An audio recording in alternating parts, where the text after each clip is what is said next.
Rewmi 24 TV. dal leen ak jàmm mbokk yi nuyu nañ leen siyaar nañ leen ginnaaw ba nga xamee ne ay weer ci ginnaaw ñii di Sénégalais yi ñu bari ci ñi nga xamee ne ñoom ñoo fare ak Ousmane Sonko diglootuñ ko toppatootuñ ko mayeetuñ ko sax nopp comme nañ ko doon maye kookee kan la Mollah Morgun nag ma ngay continuer di def ay live am waaye it ma ngay continuer di def ay révélation yu doy waar bi ci mujj nii mooy live ba mu mujjee def li nga xam ne dal na Dame Mbodj maanaam otoom ba mu yéegoon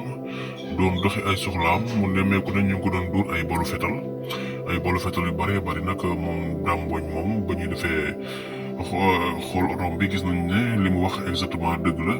loole nag la Mollah Morgun ñëwaat di wax ne moom ki nga xam ne moom moo def jëf jooju moom xam na ko bu baax dans 6 mois ci ginnaaw sax mi ngi doon waxtaan ak kooku nga xam ne moom moo def jëf ñaawteef yooyu ci oto Dame Mbodj boobu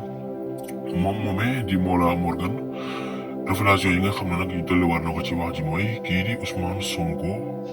na moytu bu baax a baax ñooñu nga xam ne ñoom ñoo attaqué ki nga xam ne moom mooy Dame Mbodj ndax ñooñu kat ñoom ñoo taal këram gën a ca Kaolack waaye ma ngay xam la it ne ñooñe daañu defaat loolu li nga xam ne defoon nañ ko maanaam na Ousmane Sonko préparé wu te xam ne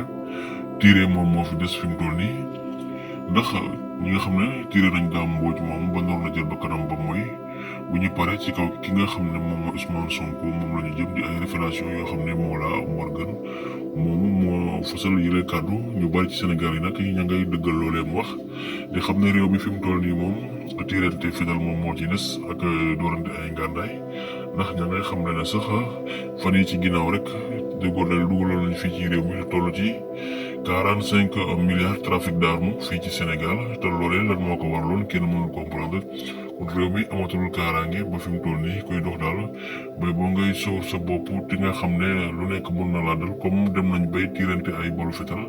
kon mi ngoo ko Sénégal foofu la tollu jamono yi Mollah Morgun nag yëkkatee dina ay révélation yooyu doy waatoon dañu bari ci patriote ya ña ngay wax naa na kooku daal duutuñu ko déglu ndax bu pexeem juboon kon photo yooyu nga xam ne yore la na ko Ousmane Sonko ak vidéo yooyu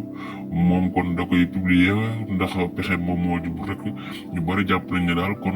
Mollah Morgun moom dañu ko fayoon ab xaalis ngir bu yàq nga xam ne mooy Ousmane Sonko waaye loolee bu ñu sotti kon Mollah moom ma ngi def ay révélation yu doy waar di wax ne Ousmane Sonko na moytu ñi nga xam ne ñoom ñoo toppoon Dame Mbodj ba tiré ay bal ci kaw otom